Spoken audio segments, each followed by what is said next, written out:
han pasado estas 2 semanas? Yo estuve viendo muy contento los trabajos prácticos 2. Vi que han trabajado muy lindo, muy bien, así que me puse contento. Incluso he puesto una linda cantidad de notas muy lindas, notas 90, 100. eh, Era bastante simple, pero bueno, había que ponerse en el doble rol, ¿no? El rol del abogado que hace una respuesta a una consulta en su estudio jurídico y el rol de qué? De juez, de juez que tiene que redactar una sentencia, ¿no? En el caso de la sentencia estaba un poco más fácil, che, porque les daba un modelito, ¿o no? Les daba un modelo, ahí el SAM, el Canvas. Eh, bueno. Díganme, aunque sea las que estoy viendo ahí, que la veo a Mirta, Gabriela, Miriam, las voy saludando, Silvia, Jor. Cuéntenme, ¿les ha ido bien a ustedes? Sí, a mí me fue bien, me saqué un 100. Oh, otra vez, Gabriela. Otra Bien. vez. Sí, muy bien.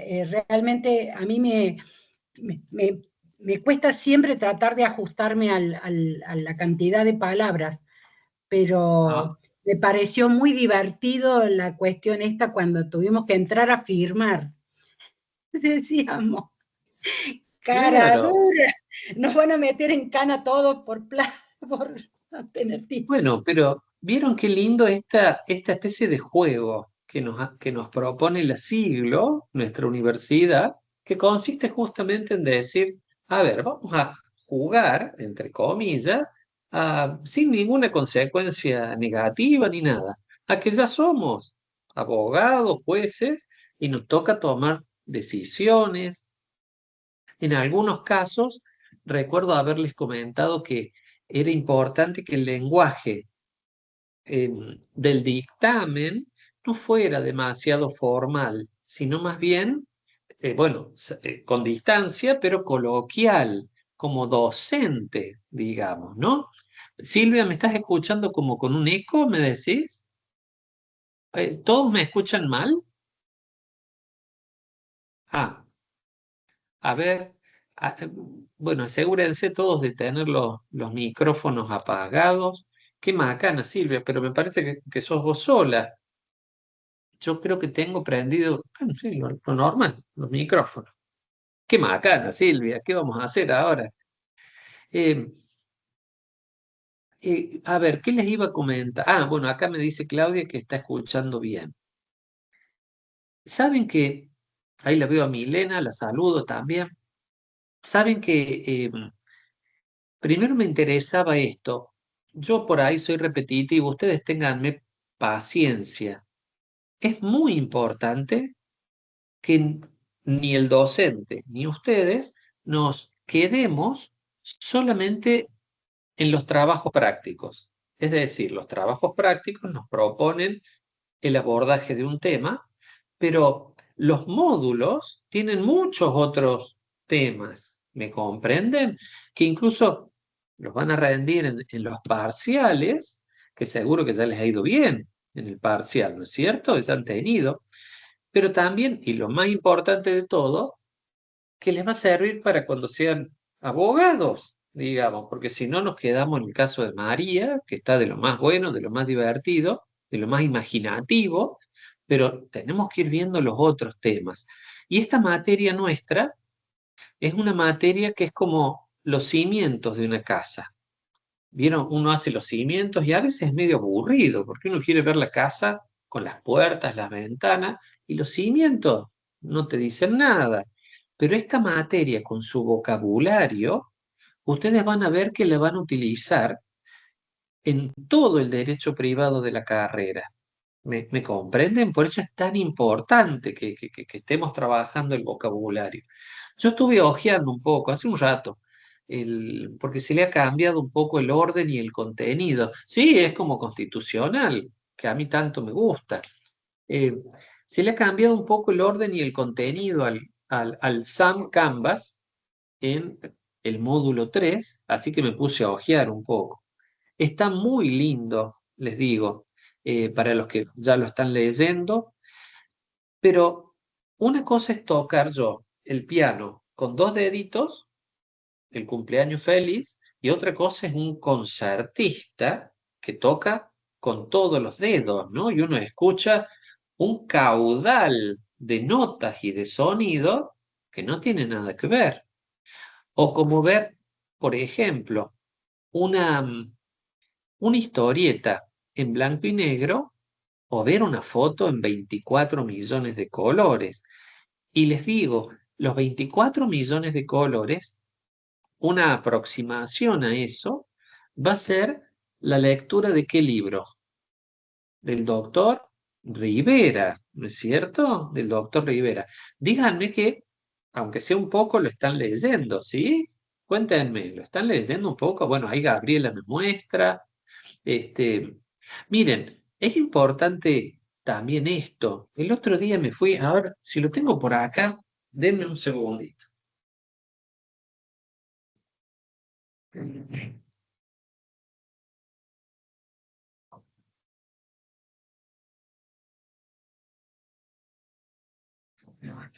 Miren, ustedes se van a reír quizás. Me compré esto que es para ejercitar abdominales y esto que es para hacer tipo flexiones de brazos. Ahí en un lugar en un Pharmacity. Me compré esos elementos. Los guardé en el placar de mi escritorio. ¿Y saben qué? Los compré, los guardé en el placar del escritorio y no funciona.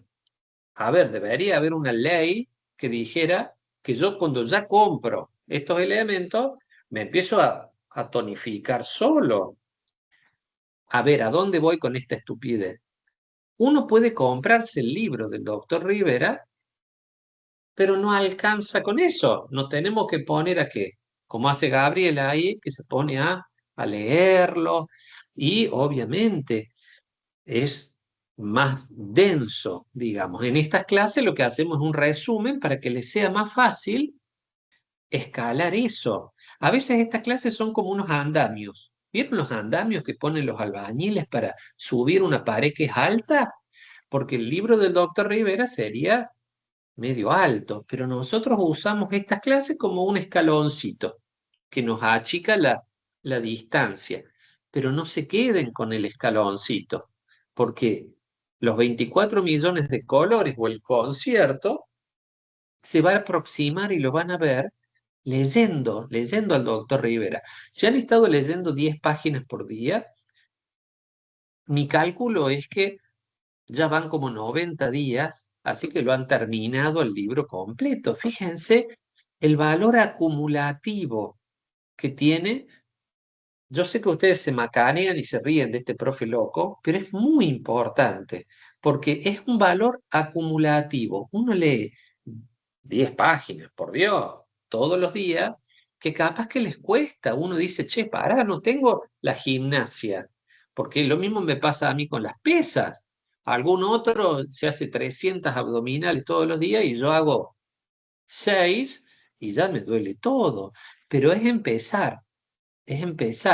Y el hábito de la lectura comprensiva, haciendo resúmenes, miren, quizás sea el más importante de los hábitos que ustedes van a necesitar para la profesión. Porque continuamente, sea que trabajen en tribunales o sea que tengan su estudio, continuamente van a estar leyendo, leyendo, leyendo, leyendo. Y de la capacidad que tengan. Sí, Miriam, por supuesto. Y a mí también me pasa. Ojo, que a mí también me pasa. Yo tengo ahí mis objetivos de lectura de otros temas y pucha, che, a veces pasa que se complica la semana y lo que no hay que hacer es dejar para la noche, porque a la noche uno tiene ya la cabeza cansada. Pero esto es importante. Yo se los dejo como objetivo, ¿eh? 20 páginas, si no pueden, 10. Los escalones de complejidad son la charla con el profe, los videitos pavos, eso que yo les hago, el Sam Canvas y después el manual. Pero cuando ustedes sean abogados, ya no va a ser el manual. Si se van a dedicar a estos temas, o va a ser un tratado. Miren, atrás mío, a mí me encantan los libros físicos. Atrás mío tengo varios, que son de varios tomos, ¿me comprenden? Por eso es que los abogados no nos podemos dedicar a qué, a todos. No, normalmente uno elige una temática y claro, y ahí la profundiza, ¿no es cierto? Porque es mucho lo que hay para leer. Y nosotros, acuérdense que tenemos tres fuentes. Yo les estoy haciendo mucho hincapié en el doctor Rivera, que es el manual obligatorio, básico, propuesto por la cátedra, ¿no? Pero eso es doctrina. Después tenemos jurisprudencia, que cuando ustedes sean abogados van a ver, de pronto van a estar suscriptos a boletines de jurisprudencia y en las temáticas del interés de ustedes necesariamente van a tener que estar leyendo qué dijo la Corte Suprema la semana pasada de un caso como María o al área que se dediquen. Y la tercera temática, ¿cuál es? La tercera fuente, la ley. Tenemos que estar súper atentos a ver qué dicen estos tipos que están ahí en el Congreso y nos van cambiando las leyes. ¿Se dan cuenta? Esas son las tres. Bueno, eh, dicho esto, estuve leyendo un poco. Díganme que todos tienen claro qué es el patrimonio. ¿Qué es el patrimonio? A ver, ¿quién se anima a decirme con las palabras de ustedes qué es el patrimonio? Porque estuve leyendo que una de las 4 lecturas del módulo 3 es patrimonio. ¿Qué sería, che? A ver quién se anima. A ver quién se anima. Bueno, ninguno se anima, che. Bueno, lo digo yo, ¿qué vamos a ver? Eh, ¿Se acuerdan que hablamos algo en alguna clase de los atributos de la persona? Los atributos de la persona. Dijimos que estaba la persona humana o la persona física y las personas jurídicas, ¿no? ¿Se acuerdan cuáles eran los atributos de la persona física? Uno, a ver quién se acuerda uno. Pon el micrófono, Mirta, así me contas. El nombre, Muy bien. estado, capacidad y el patrimonio. Bueno, ¿Me faltó uno, no? Domicilio. domicilio, El perfecto, domicilio, no, el domicilio. ¿Y qué dije de más? perfecto. ¿Qué dije de más? Bueno, normalmente Nombre, se dice que domicilio, capacidad, patrimonio y lo estado. que pasa, lo que pasa es que el patrimonio se suele decir que es un atributo esencial de la persona jurídica, pero no de la persona física, porque puede haber alguna persona física que no tenga ningún patrimonio, aunque en teoría, no sé, aunque sea un pantalón y una remera, tiene, qué sé yo, pero normalmente se dice que la persona jurídica no subsiste si no tiene un patrimonio. Pero vamos a ver de qué está conformado el patrimonio. Ustedes seguramente que saben la clásica distinción entre activos y pasivos. ¿Qué serían los activos? ¿Y Y qué todas las serían los ganancias pasivos? serían los sueldos que podría llegar a tener o una ganancia si trabaja, un A ver, sueldo, ese a ver. sería un activo. Y un pasivo Bueno, sería pero justamente las deudas que uno genera para comer, para vivir. bueno, a ver, esto lo pueden. No hablemos, está muy bien encaminado, Mirta, perfectamente encaminado, pero vamos a no hablar de lo futuro, es decir, de ganancias posibles futuras. Vamos a hacerlo un poco más fácil, como si fuera una foto de este momento, así. Sacamos una foto de este momento y Profe, decimos, el activo, a ver, ¿quién me quiere decir algo? Sí, soy Milena, la que está sí, preguntando. Quería decir, decime. ¿el patrimonio pueden ser los bienes que le pertenecen a la persona? Bien, Milena, bien, por ahí vamos, por ahí vamos. Miren, vamos a usar esta fórmula que es facilísima. Patrimonio neto es igual a activos menos pasivos. Anótenla por ahí. Patrimonio neto, a ver, vamos a ponerlo en ejemplos concretos. Activos, pueden anotarlo por ahí. Activos, yo tengo mi casa, mi auto y 6 corbatas. además de esta tan linda que me puse hoy, que es nueva, mi casa, mi auto y 6 corbatas. Ese es mi activo. Y tengo una lapicera por acá también, pero vieron que las cosas chiquititas no las computamos. Computamos el auto, que qué sé yo, vale X cantidad, la casa, ¿no? Ese es mi activo. Hagamos de cuenta que mi casa vale, pongamos cifras, $100.000, mi auto vale $10.000, tengo $110.000 de activos. Vamos a los pasivos. Resulta que el auto lo estoy pagando. Lo estoy pagando, che, en cuotas. Entonces, estoy debiendo $5.000 y la casa no. La casa, supongamos que la heredé de mis padres, así que no tengo deudas por ese lado, pero como la vez pasada hice una ampliación, hice un dormitorio más, saqué un crédito de otros $5.000. Yo hablo en dólares, como si ya hubiéramos dolarizado, che, ya estoy con Trump. Imaginemos entonces que saque un crédito personal para hacer una habitación más, qué sé yo, $5.000. Entonces, al banco le debo $5.000 del auto más $5.000 de ese crédito personal que saqué para hacer.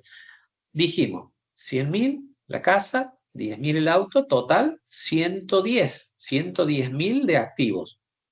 5.000 de un crédito para el auto, más 5.000 de una ampliación que estoy haciendo para la casa, son 10.000 de pasivos.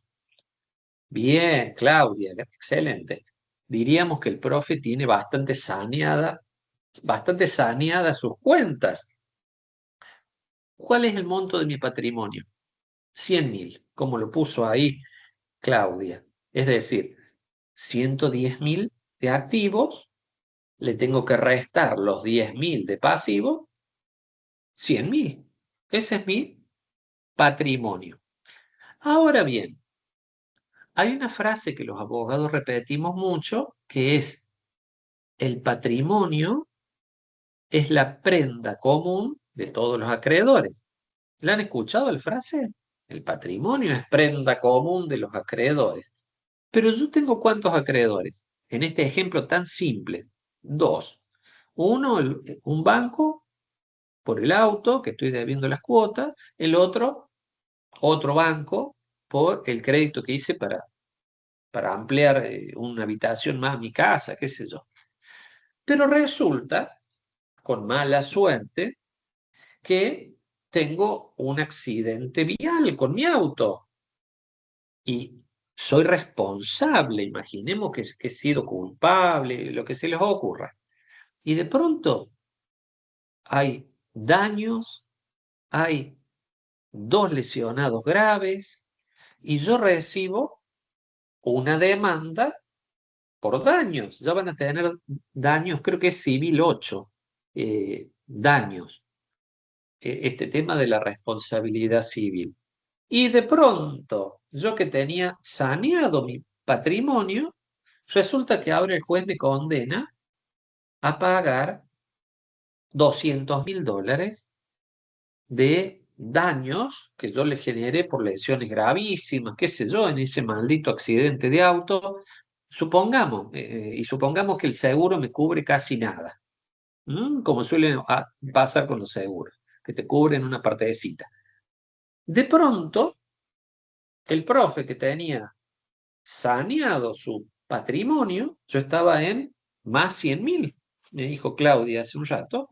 Ahora estoy como, si saco la cuenta, como tengo pasivos nuevos, un pasivo nuevo que es producto de una sentencia firme, ahora resulta que estoy en, qué sé yo, en menos 50.000, supongamos.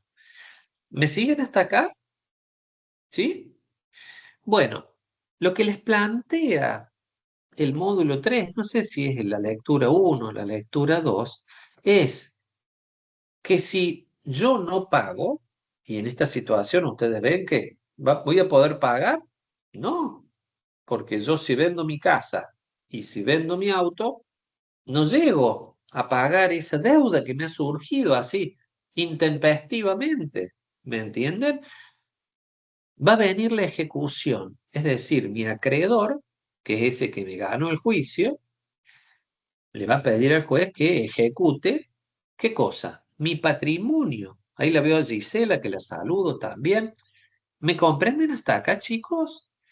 Y el texto que ustedes tienen en el SAM Canvas les plantea muy bien, sutilmente, que no todo lo que yo tengo me lo van a quitar.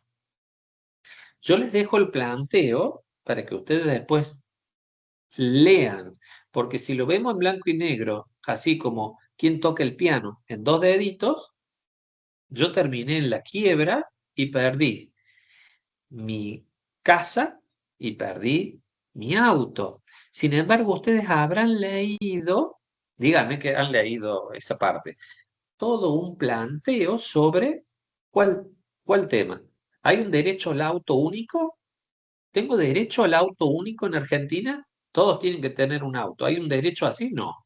Hay un derecho, sí, como dice Claudia, muy bien, Claudia, a la vivienda única. Entonces, hasta ahora no hay ninguna ley que diga, che, escúchame, todo el mundo tiene que tener un auto. Así que lo primero que me van a manotear, ¿qué va a ser? El auto. Pero fíjense, yo les dejo, porque si no se nos va a ir este ratito que tenemos, se nos va a ir todo en esto. Y hay mucho para hablar y para leer sobre el tema inembargabilidad de la vivienda única. ¿Mm? Entonces, yo les dejo el tema así como un disparador para que ustedes después repasen. Pero ¿a dónde va mi comentario? A que posiblemente ese acreedor mío me va a poder manotear el auto, pero probablemente, si yo he hecho los trámites como corresponde, la vivienda no. ¿Se dan cuenta?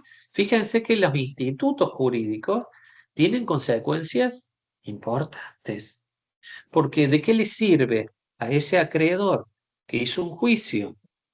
Quedaron 2 lesionados graves, gravísimos, en ese accidente de auto que yo fui culpable, supongamos, y me ganaron el juicio. $200.000 de acreencia, si lo único que al profe Rodolfo le van a poder quitar es el auto. Hay más cosas que son no embargables. Si yo tengo un óleo acá en mi casa, que no tengo ninguno, pero si tengo un óleo de la Gioconda que vale $2 millones, no sé, me lo pueden embargar. Pero ¿me pueden embargar la cama donde duermo? ¿Qué les parece? ¿La mesa donde como? ¿Con 4 sillas? No. Hay unos cuantos elementos de mi ajuar, de mi casa, no solo ya de mi vivienda única, que no son embargables. Entonces, vamos, claro, Claudia, exactamente. Pero fíjense, todas las decisiones del derecho tienen alguien, una espalda, que soporta la decisión. En este caso, el derecho ha decidido que ¿quién va a soportar la insolvencia del profe Rodolfo? El acreedor. El acreedor. Porque el acreedor ese dice, pero escúchame, yo tenía derecho a cobrar $200.000 de reparación integral de un accidente donde el culpable fue este. No hay temas penales de por medio, acá es todo civil, civil de dinero. ¿Me siguen, chicos? Y fíjense que el derecho dice, ¿a quién de los dos espaldas le hago soportar el peso? Bueno, al deudor no. O en todo caso, al deudor hasta cierto punto. Por eso, Claudia, me pesco el chiste cuando yo dije, ¿hay una ley que diga que todos tienen derecho al auto único? No, no hay ninguna ley. Me pueden sacar el auto, pero no me pueden sacar la vivienda. A ver, también en esto hay matices, porque si yo vivo en un palacio que vale 6 millones de dólares, que tiene 55 dormitorios, evidentemente eso excede, ¿qué cosa? Excede mis necesidades normales de vivienda. ¿Se dan cuenta? Y ahí el acreedor va a decir, no, che, escúchame, así no es la cosa. Pero Yo lo que trato de hacer con esto que estamos macaneando con ejemplo es que ustedes vean matices, matices. Y fíjense, la frase que dijimos hace un rato, que Mirta la había escuchado, el patrimonio es prenda común de los acreedores, pero ustedes con lo que yo les estoy contando ya se empiezan a dar cuenta de que es tan así, el patrimonio es prenda común de los acreedores. No, podemos decir que una parte del patrimonio es prenda común de los acreedores. ¿Se dan cuenta? Entonces, lo importante es que ustedes vayan viendo, porque si no, por ahí escuchamos palabras como patrimonio, como demanda, como embargable o no embargable, y si no lo llevamos con ejemplos a algo concreto, es como que se nos hace un bollo y nos cuesta entender, a ver, ¿a dónde va este asunto? ¿Me entienden? Eh, Detrás de todo esto que estamos hablando, siempre lo que hay son decisiones políticas, de política legislativa. En algún momento, a ver, es muy simpático porque eh, en los evangelios de hace 2000 años que nos cuentan la historia de Jesús de Nazaret en Judea, se habla, hace 2000 años, de que la condición del deudor era terrible. En ese momento la política legislativa era, vos Rodolfo debes plata, listo, no podés pagar, te quitamos todo, pero todo es todo. ¿Seguís debiendo plata porque lo que te quitamos no alcanzó? Perfecto. Tu mujer, tus hijos y vos van a ser reducidos a la esclavitud y te vendemos también a vos. Por eso en los evangelios se habla de que un deudor iba a ser mandado a la cárcel, él y su familia. Por eso la desesperación, ¿no? En esa historia que después la pueden leer. Política legislativa. En ese momento, la decisión era que la espalda que soportaba era la del deudor. Por eso la condición de deudor era un tremendo gravamen, muy cercano a ser esclavo. Por eso a veces nuestros abuelos se han quedado con la idea de nunca tengas deudas, no, nunca tengas deudas, hipoteca, no, por Dios. Pero por política legislativa, buena o mala, nos hemos ido poniendo de acuerdo en que le vamos a suavizar la condición al deudor. Entonces, por ejemplo, ya no va más a la cárcel, ni hablar de que tampoco lo vendemos como esclavo. Y ustedes ya ven que hemos ido diciendo tales cosas. La vez pasada leí un fallo que creo que se los trae el Sam Canvas en una de las lecturas, de que el juez prohibió que le embargaran un, una PlayStation al deudor porque era con lo que jugaba su hijito, digamos. Entonces, fíjense cómo se ha ido modificando la condición del deudor. Lo importante es que ustedes vean esto. Siempre que ustedes extienden un derecho para este lado, hay una espalda a la que le restringimos derechos. ¿Se dan cuenta? A veces, creo que es por no conocer de cómo funciona el derecho, decimos, hay que ir ampliando derechos. Pero como es como una pizza donde decimos, vamos a comer media pizza el profe Rodolfo y la otra mitad mi esposa. Pero si yo amplío mi mitad y ya pasan a ser 3/4 de pizza, mi esposa va a comer 1/4. Le achicamos. En este caso, ¿a quién le hemos achicado los derechos? Al acreedor. Al acreedor. ¿Me comprenden, chicos? Y una cosa más les quiero decir. También para esta comprensión global y ya vamos a otro tema. En general, la idea es que el deudor es alguien vulnerable, pobre, disminuido. Y el acreedor es el Banco Santander. Escúchame, soy el banco número 1 del mundo, déjate de jorobar, mira vos si te va a hacer algo que te deban $3.000. ¿Me comprenden? Sin embargo, en el ejemplo que yo a propósito les puse, el acreedor quizás es más pobre que el deudor.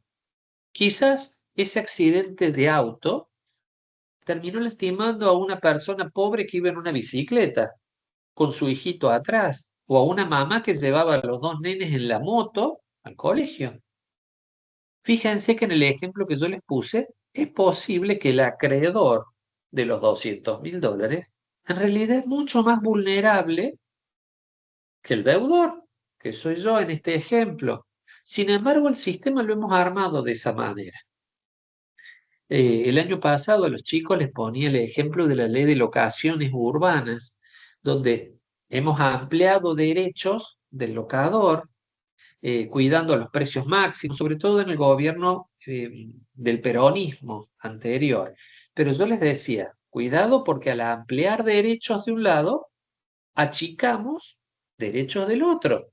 Normalmente el dueño de los inmuebles es alguien que tiene 100 departamentos y el inquilino es alguien que apenas sí paga con esfuerzo un alquiler. Pero conozco casos que la persona que alquila es alguien que está muy bien económicamente. Es gerente de un banco y lo han trasladado a otra ciudad y alquila. Y la persona que es dueña, que de pronto decimos, no, no, pero vamos a proteger al inquilino. La persona que es dueña es un jubilado con la mínima que de pronto ahorró toda la vida para tener esa casa y tener un extra de ingresos. ¿Me siguen a dónde voy, chicos?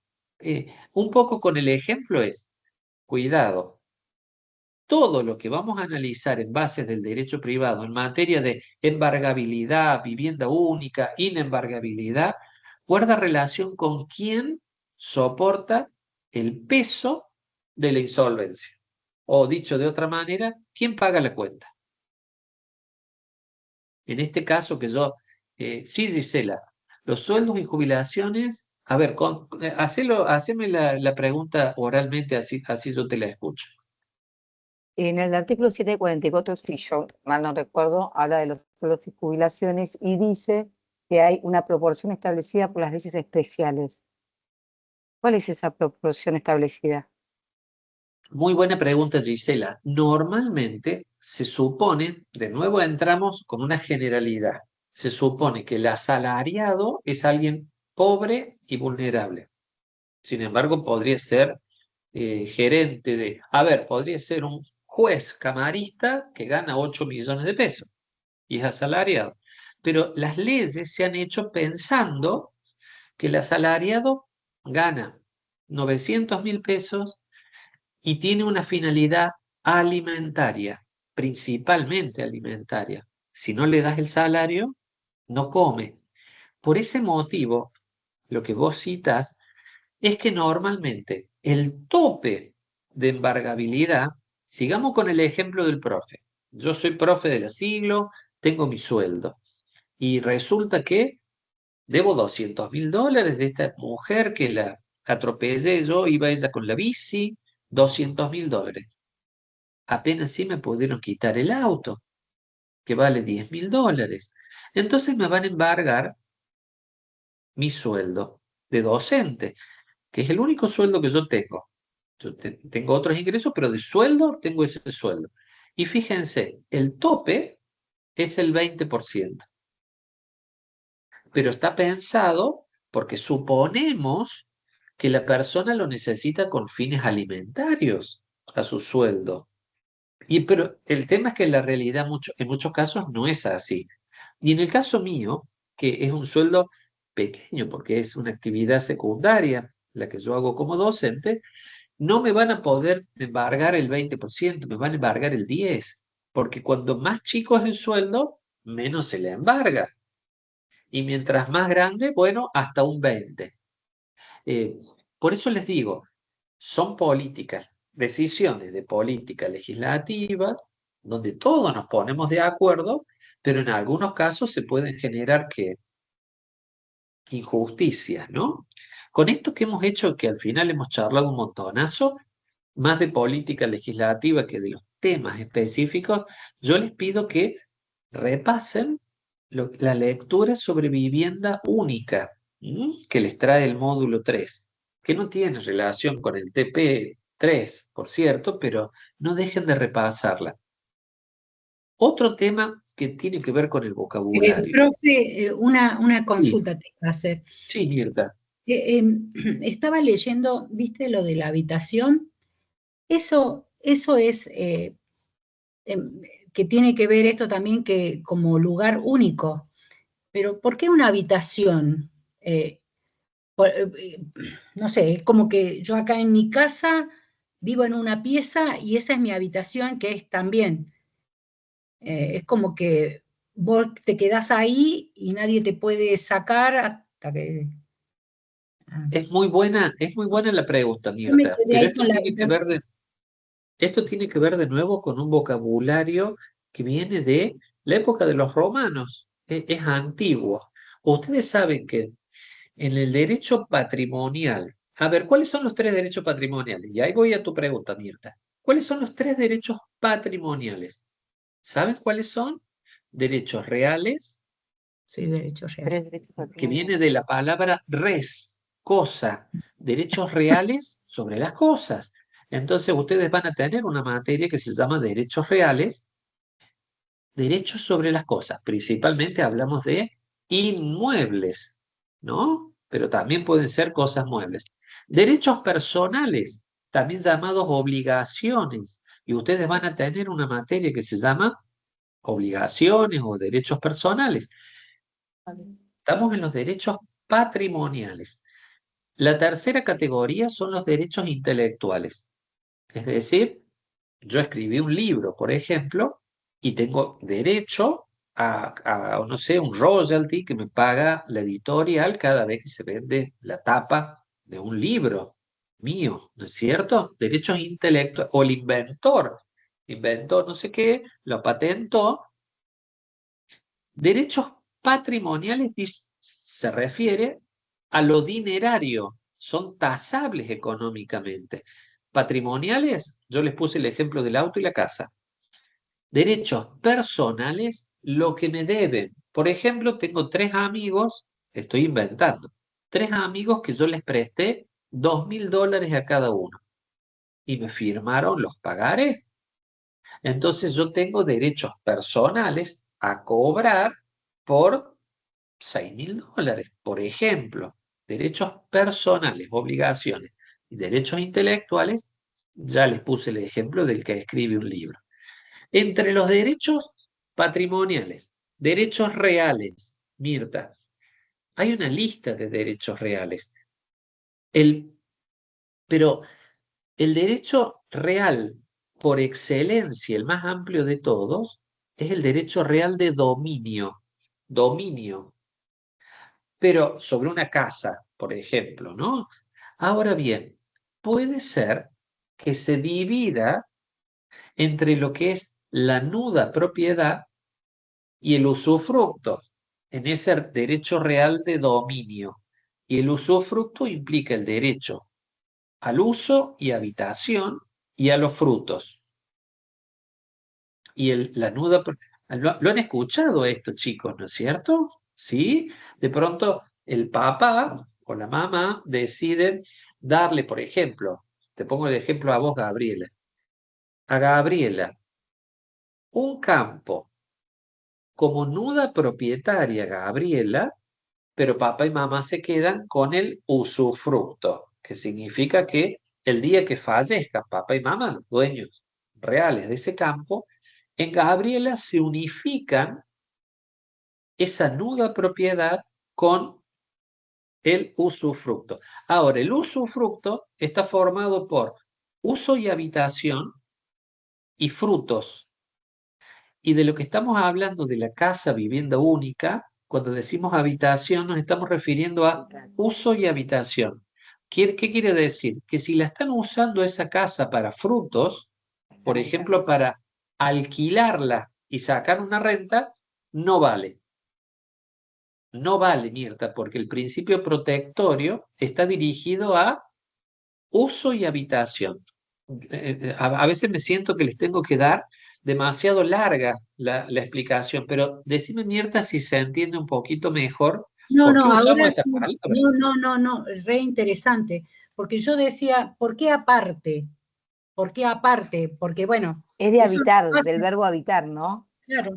Claro, de habitar efectivamente. Por ejemplo, supongamos, yo les pongo ejemplos imaginarios. Mi casa, $100.000 la heredé de mis padres. Yo estoy casado, vivo con mi esposa. Resulta que cuando yo me muero mañana, yo tengo 3 hijos. Y ustedes saben que si yo no hice testamento, van a heredar mis 3 hijos y mi esposa como un hijo más. En el caso de esta casa, que yo no es bien ganancial, la recibí yo de mis padres. Ahora bien, ¿puede uno, dos o los 3 chicos decir, che, la vamos a vender esa casa y le damos un cuarto de plata a cada uno? No. El cónyuge, de modo vitalicio, tiene derecho de habitación en lo que fue la casa de propiedad conyugal, aunque no sea la dueña. Es un derecho basado en una cuestión de humanidad, ¿no es cierto? Que le reconoce el derecho, pero ahí tienen de nuevo el ejemplo. Derecho de uso y habitación, no de alquiler. Si la viuda dice, che, yo me voy a vivir a Italia y la uso para renta, no funciona. Pero me estoy adelantando y bueno, era por la pregunta tuya, Mirta, ¿no? No, te Por eso es agradezco tan- porque son los que están, vos no te das cuenta, pero por ahí nos tirás esos, son conceptos y aclarás, entonces uno es como que te va acomodando la ficha. Gracias. Sí, pero por supuesto, sí es así, sí, esa es la idea. Ahora, vamos a Ah, repasar de nuevo. Ya repasamos un poquito. Sí, Mirta, dijiste decime. nuda, nuda. ¿Qué es? Nuda, nuda propiedad. Bueno, Esa palabra que, nada más.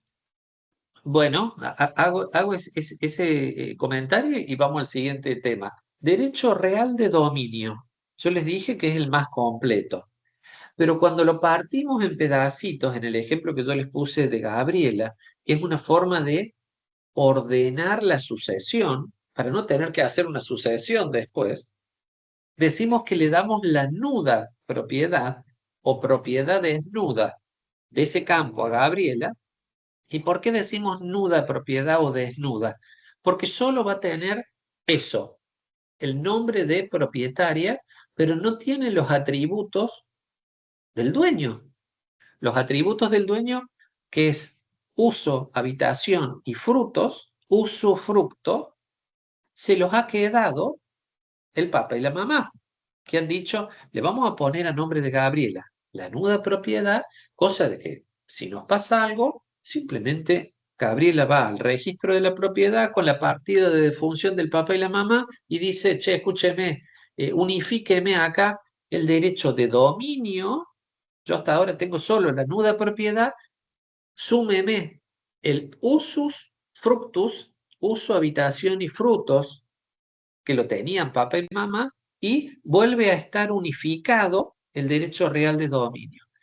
Che, me van a matar los que vean este video porque van a decir, este se puso a hablar de derechos reales y de planificación de sucesiones cuando estamos hablando Por eso a veces es medio inmersivo esto, es como cuando no sabes nadar y te tiran ahí a la parte honda de la pileta, ¿no? Pero bueno, a veces cuando nos toca limpiar una casa, da igual que empecemos por la cocina, por un dormitorio, por el baño, porque al final tenemos que limpiar la casa. Eh, yo lo que quiero es que ustedes se enganchen, y porque hay mucho de constructivo propio en esta carrera, en la modalidad a distancia en la que están ustedes. Y esa parte constructiva la tienen que hacer ustedes en soledad, ¿me entienden? Y yo quiero ayudarlos, pero también decirles, che, entusiásmense y arranquen fuerte con eso, ¿no? Y van a ver que es muy lindo porque uno va leyendo más y al mismo tiempo se va poniendo más lindo esto. Las disciplinas tienen esa característica, todas las disciplinas deportivas también tienen un inicio amargo o que cuesta, pero el final es muy dulce, así como el azúcar o la miel. ¿Se dan cuenta? Es como cuando aprenden a tocar la guitarra o a tocar el piano o lo que sea.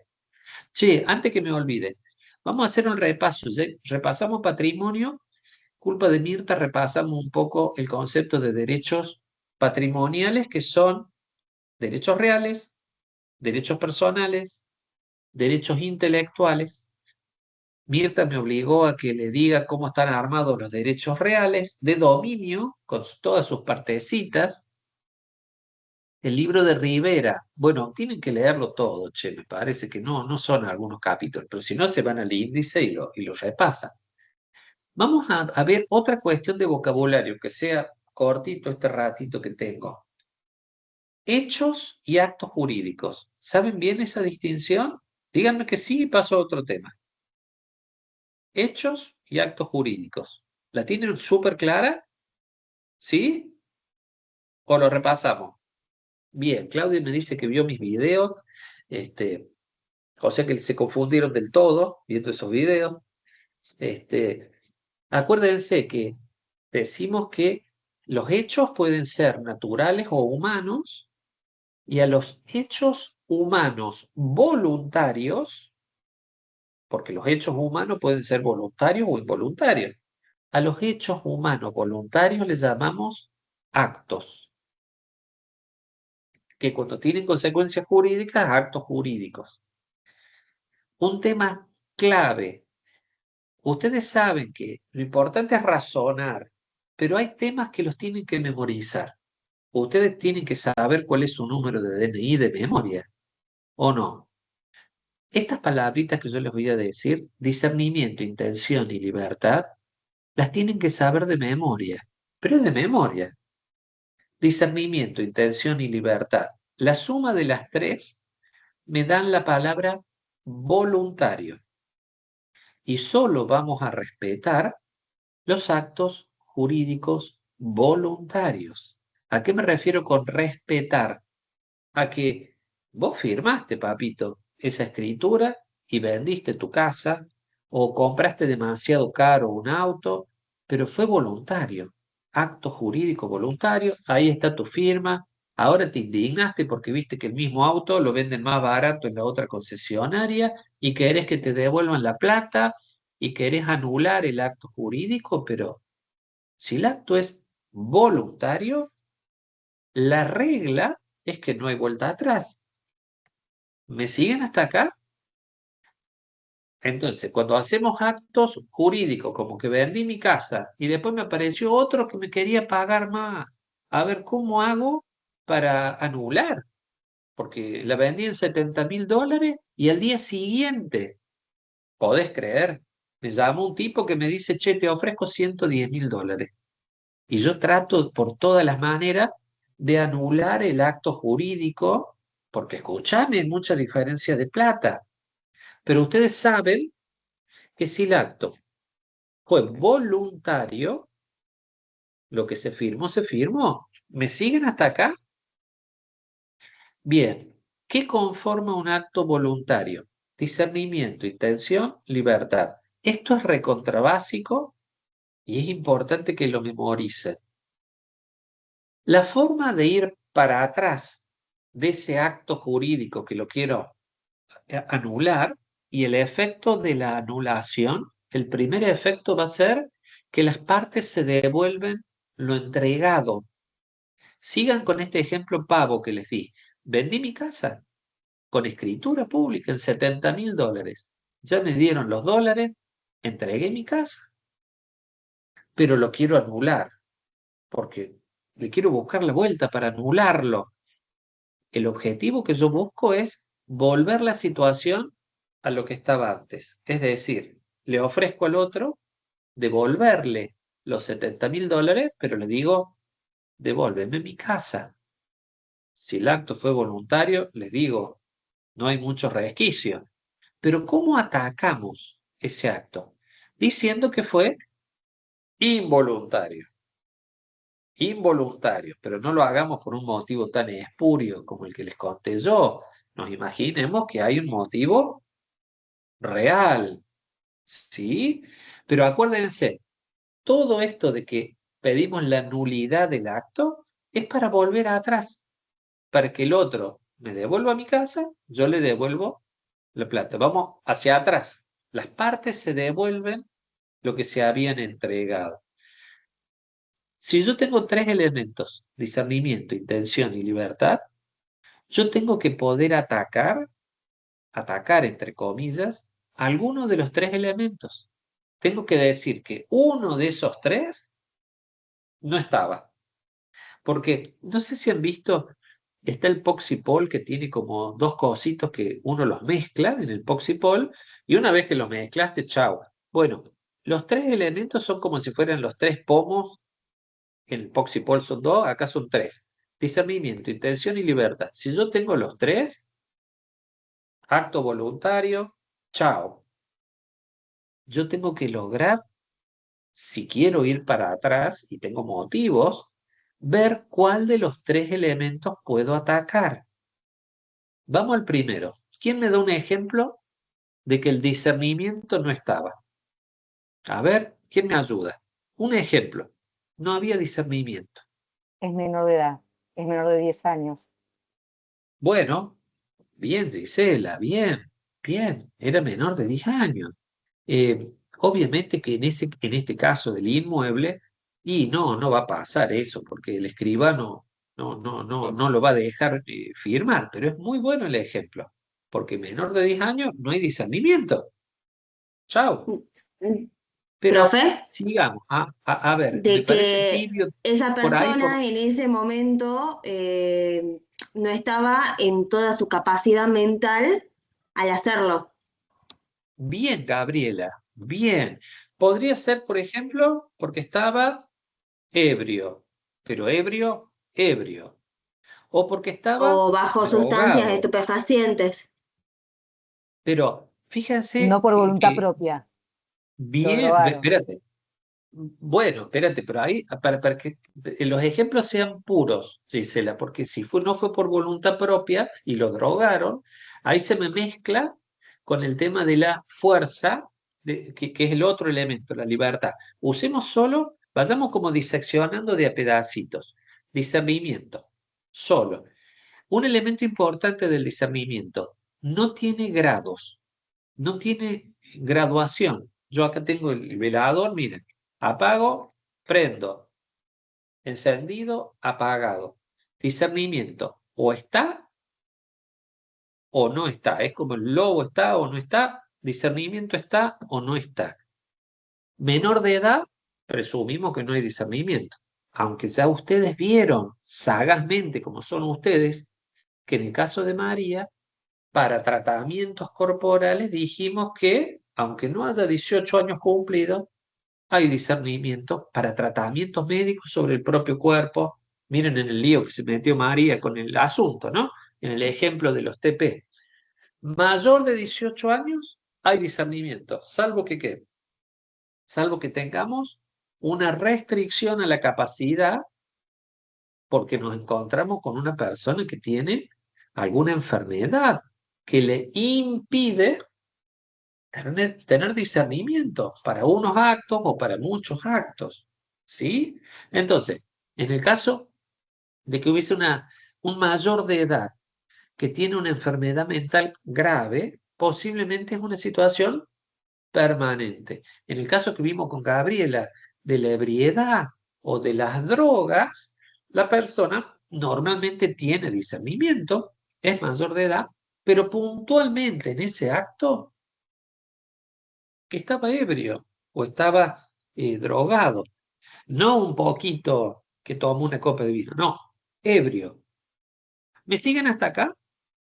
¿Sí? Hay más ejemplos, muchos más, pero vamos al siguiente. Discernir significa ser capaz de decidir qué es bueno y qué es malo para mí, para mis intereses. Decir, che, me están ofreciendo un billete de 1.000 pesos a cambio de mi Renault Duster. Me parece que no me conviene. Soy capaz de discernir si algo me conviene o no a mis intereses. ¿Sí? Discernimiento. ¿Qué es la intención? A ver, díganme ustedes, ¿qué les suena que es la intención? ¿Que quiere hacerlo? El fin con el que hago las cosas. Bueno, querer hacerlo, me dice acá Claudio. Bueno, a ver, la base sería el discernimiento.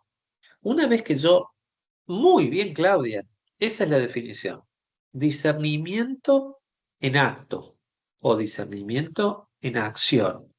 No solo genéricamente estoy en condiciones de saber qué me conviene y qué no me conviene, sino que en ese acto concreto soy capaz de decir quiero esto o quiero aquello. Intención. La intención, estas son construcciones que podrían ser artificiosas, pero como nos hemos puesto de acuerdo todos los abogados y desde hace 2500 años, porque esto viene del derecho romano, nos hemos puesto de acuerdo en esta forma de razonar, es muy importante que ustedes se lo memoricen, ¿sí? Lo razonen, pero después lo memoricen. ¿Cuáles son los vicios, las bacterias que pueden destruir la intención? Hay discernimiento, aquel otro es mayor de edad, no está ebrio, pero ¿cómo puedo decir que no hubo intención? A El ver, error y el dolo. bien, Claudia, el error y el dolo. Vamos a empezar, a ver, ya se nos acabó el tiempo, pero les doy un pantallazo con el compromiso de ustedes que después van y leen, che. ¿Sí? La El violencia no va error, ahí. Oye, que perdón, alguien esté Gisela, firmando así, que alguien esté firmando sin saber lo que firma. bueno, que alguien esté firmando sin saber. A ver, el error es algo que de pronto fui yo el que no me di cuenta. La otra parte no hizo nada malo. Fui yo el que no me di cuenta. A ver, supongamos que me voy a comprar un auto, una Renault Duster, y resulta que nunca les ha pasado que dicen una palabra equivocada. Bueno, es medio raro que les pase, pero resulta que digo que quiero un Sandero. Y yo quise decir Renault Duster. Y dije Sandero. Y después ni me fijé y firmé. Y cuando me están entregando las llaves del auto, yo digo, paga, pero yo no quería una Sandero, yo quería una Renault Duster. Estas cosas no pasan así, pero les pongo el ejemplo para que ustedes tengan idea. El error, de hecho, el único que me va a permitir ir hacia atrás, es decir, pedir que me anulen el acto, porque acá la contraparte no hizo nada malo. Fui yo, el nabo, en este error de hecho. La única forma de ir para atrás es que el error de hecho no fuese claramente, eh, a ver, si la otra parte no quiere ir para atrás y es capaz de probar que si yo hubiera actuado con un mínimo de diligencia, no hubiera cometido el error y se me pone firme en eso la otra parte, chao, mejor ve, porque acá no, nadie, hay un dicho muy bueno del derecho que es nadie puede alegar en su beneficio su propia torpeza. Si yo alego para pedir que me anulen el acto, mi propia torpeza de que dije Renault Sandero cuando quise decir Renault Duster, ¿cómo es la regla? Nadie puede alegar en su beneficio su propia torpeza. Pero a veces ocurre que es un error de hecho que ni con toda mi diligencia podría haberlo advertido. O tenemos el error de derecho. ¿Qué sería un error de derecho? A ver, ¿se imaginan algún error de derecho? Ustedes están, a ver, Bueno, la espontaneidad, me dice Miriam. Claro, desconocer la norma, me dice Claudia. Supongamos Ir a un que país yo y manejar del lado desconozco. izquierdo en vez del derecho. No sabía. Qué torpeza. Imagínate, Gisela, anterior a 1941, en Argentina. Pero imaginen esto que también es absurdo. Yo les pongo los absurdos y ustedes después lo bajan a casos más reales. Yo puedo matar a uno allá afuera y decir después que yo desconocía la existencia del artículo 79 del Código Penal que dice que no se puede matar a nadie, porque al que matare a otro le vamos a dar 8 a 25 años, como ustedes lo están estudiando ahí en penal, o lo van a estudiar. Yo puedo alegar mi propio desconocimiento de la norma. No. Esto que yo les estoy diciendo tiene matices. Cuando las normas son de altísima complejidad, como las normas tributarias, por ejemplo, este principio de que no puedo alegar el desconocimiento de la norma tiene unos cuantos matices y a veces sí puedo alegar. ¿Me siguen? Puedo alegar que mi contador me asesoró mal y yo simplemente hago lo que me dice mi contador. En materia cambiaria, en materia de código aduanero, en materias que son muy móviles, tipo las normativas del Banco Central que cambian cada 3 días, y que mira, tenés que ser un recontraespecialista. Pero alguien, a ver, en delitos y en delitos torpes, como el que yo les estoy diciendo, no, nadie puede alegar el desconocimiento de la norma, porque es como una ficción jurídica que estamos obligados a establecerla. Si no, alguien diría, che, a mí nunca me dijeron que la luz roja significa detención total y verde, avanzar. No, pará. Y piso 1. No, no se podría vivir, ¿se dan cuenta? Entonces, todos hacemos esta ficción jurídica, porque es una ficción, de que todos conocemos la norma. Entonces, ustedes léanlo después porque lo van a tener profundizado, pero el error que anula la intención, el error de derecho, hay matices, pero en general podemos decir que es muy difícil que les admitan un error de derecho para ir para atrás. Yo firmé que donaba mi casa, pero la verdad es que yo creí que la palabra donación significa alquiler. Pero ahora quiero ir para atrás porque me digo que es complicado, ¿no? Eh, el error de hecho tiene que ser realmente un error de tal magnitud que yo con toda mi diligencia significa que hice las averiguaciones del caso, con toda la diligencia puesta, no pude advertirlo. Y les completo esto y acá paramos y seguimos el jueves que viene, que después del jueves que viene ya tenemos el TP3, así que tenemos este jueves y el otro. Cuando decimos dolo como vicio de la intención, háganlo fácil y anótenlo por ahí. Ya les dije error. Cuando decimos dolo como vicio de la intención, es el mismo error, pero provocado por la contraparte. O sea que en definitiva es error.